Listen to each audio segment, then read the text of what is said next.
Hi guys, so today we're going to learn how to vectorize artwork in Adobe Illustrator. Basically, if you want to vectorize an image, you want to vectorize it because you want to remove the background, you want to turn all the lines into augmentable pieces that you can turn into whatever you want to turn them into. You can change the colors of images. You're not as confined as you are with pixeled images where your image is essentially like a pixel cluster where everything's a tiny little pixel. It turns into a whole shape with a vector that you can augment however you'd like. So the first thing we're going to learn how to vectorize is a very popular one, icons. So let's say you've got an icon offline or a logo of a company offline and you want to remove the background and put it on your brochure or your infographic. You can do it really easily. So basically you select your image, go to image trace, and then you can expand it however you'd like. And now it's an expandable image. And then you go to object and then ungroup.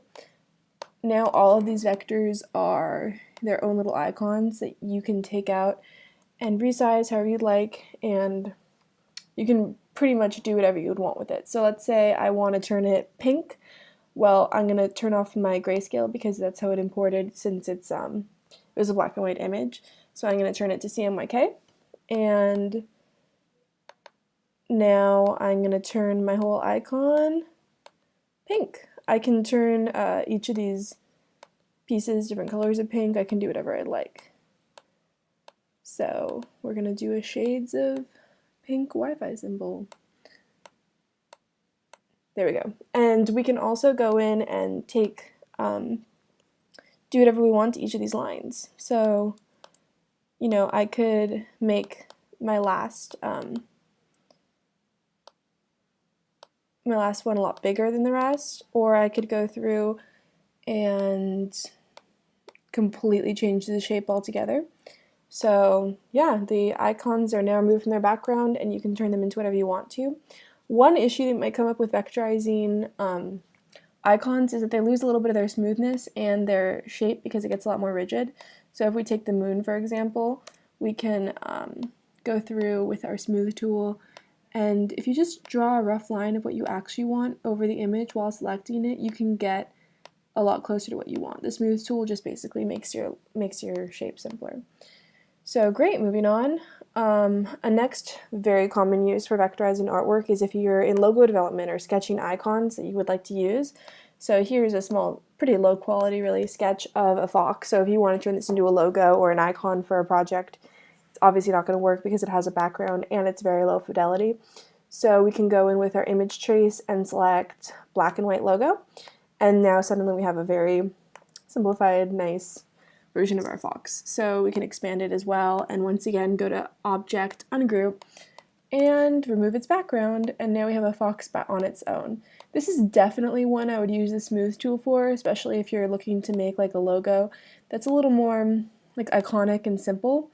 It's a great use for that. What part of what vectorizing does is simplifies everything that you draw because it's turning it into a mathematical equation much simpler than your actual work. So it's great for creating more like iconic type logos. So here's your fox. And the last most common reason we would use vectorizing artwork is for photos. So if I bring in this photo here, it's currently, you know, if you get close to it, it'll be grainy and pixely, and maybe you want to blow it up really big, or you just want to augment the colors or the way it looks. So you can go in and you can change it to as many colors as you'd like. So let's say you want a really simplified version of it.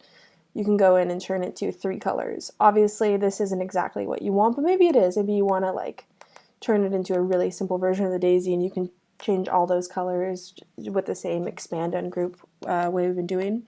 Or you can go through and get a pretty close to what you want version of the photo by turning it to a low fidelity photo. So now every part of this photo is vectorized, and they're all mathematical equations. And see, when you get close to it, you no longer see the graininess because it is a mathematical equation instead of a pixel.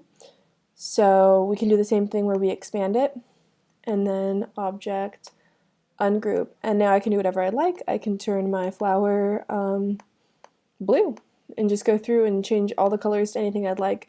Or if I want to like blow up this petal for some reason, you can go through and change it however you'd like to. So yeah, that's how you vectorize different forms of artwork in Adobe